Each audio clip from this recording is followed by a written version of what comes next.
How often do you let yourself off the hook, I wonder? So, trying to do the lighters, there we go. I had a commitment that I made for the end of July. I made it at the end of June that I would do 400,000 steps by the end of July. And the reason I did this is because I knew that, as my daughter came to the end of her term, I was looking at my work schedule and I thought it's really easy to get a bit complacent and a bit lazy. So I thought if I average about 10,000 steps a day, then I only have to pull it out of the bag for a couple of days, as long as I do 10,000 steps a day. And I'm sharing this with you because you can have the best intentions, but if you don't have the best follow through, you're not going to do it. And so when you don't do it, you're causing yourself a couple of problems.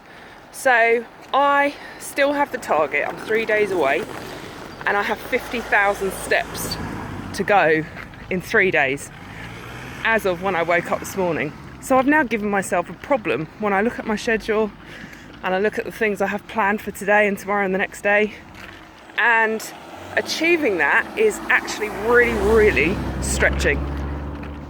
Now there's two options. One is, who cares? It's only a commitment I made to myself. What difference would that make? Well, the difference it would make is that if I suddenly start, or just continue, depending on what your pattern is currently, continue to stop keeping commitments to myself, I am breaking a track record of trust. Now, I could easily just say, just rest, you're tired, doesn't matter, don't worry about it, it's only a step target. Who cares? There's plenty of other days when you've done steps, but that would be copping out. So what I'm going to do instead is do everything in my power to do 50,000 steps in 3 days. Starting with this morning, where I've walked to David Lloyd to go on a treadmill in the hope of speeding up said steps. And I'm going to walk back over Harrow on the Hill home with a view to doing 15,000 steps before my family and I have breakfast together, which we have a commitment to do at 10 o'clock. Now, yeah, that's stretching, but I wonder how you let yourself off the hook. Like I said, it would have been really easy, but I'm not doing it. And I'm not doing it because I know what the emotional aftermath will be if I do that, which is every time I set a goal in the future and it gets a bit stretching, dare I say hard, a word I do not like to use, all I'm going to think was, wow, I didn't do the 400,000 steps, so why should I bother doing this goal? I'll just let myself off the hook.